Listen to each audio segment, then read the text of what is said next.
So the food and hospitality sector was significantly impacted in 2022 with rising labor costs, food costs going up.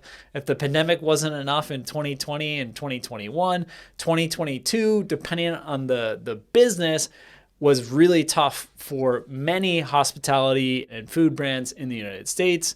You have a company, Restaurant Research LLC, that provided key cost trends affecting the restaurant segment in 2022 with an outlook for 2023. Chicken prices going up over 200% in December, year over year. And you have some good news with whole chicken wings going down in price.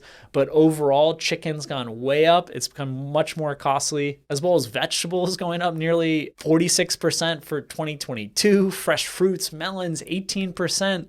Dairy products, low double digits. So it's pretty crazy where food costs are going up a lot. That's really hitting the bottom line of these operators. Meanwhile, labor costs are going up, where 2022 saw staff labor costs about going up 10% year over year. So think about that. You have labor costs going up, you have food costs going up, and if you have a loan that came due or you had a variable rate loan, you are also paying more in debt servicing.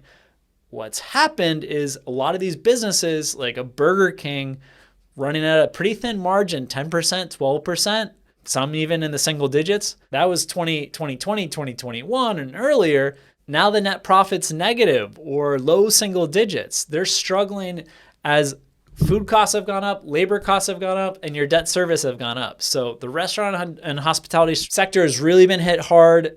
A Burger King franchisee that had 90 locations declared bankruptcy the first week of January 2023, citing issues with the pandemic, but there were already issues with Burger King. They've done an amazing job abroad and outside the United States, but within the United States, they've struggled to keep up with average unit volume going up for Wendy's, average unit volume of McDonald's being at $3.4 million, where Burger King hasn't passed that $1.5 million sales mark, which puts a lot more pressure on the bottom line and the profits that these franchisees can get out of their Burger King restaurants in the United States. So Tom's King Holdings LLC declared bankruptcy. Again, they had 90 locations across Illinois, Ohio, Pennsylvania, and Virginia. They declared bankruptcy the first week of January 2023. And then you have Carrols Restaurant Group with nearly 1,000 franchises open, that their stock price went down about 50% in 2022. So pretty hard year. So sadly at Vetted Biz, we do predict more franchisee bankruptcies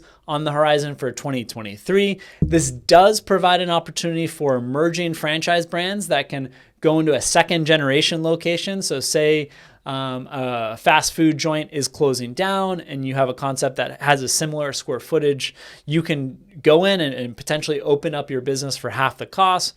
So there are some opportunities to be had. We'll be tracking the bankruptcies of franchisees closely. And again, rising labor, rising food, rising debt service has especially hit hard the restaurant sector, where we've seen non-food franchise brands continue to have decently strong profit margins in 2022, and we predict that going into 2023 for non-food franchise brands to continue to have pretty solid profit margins, but we're unsure about restaurant and hospitality brands overall.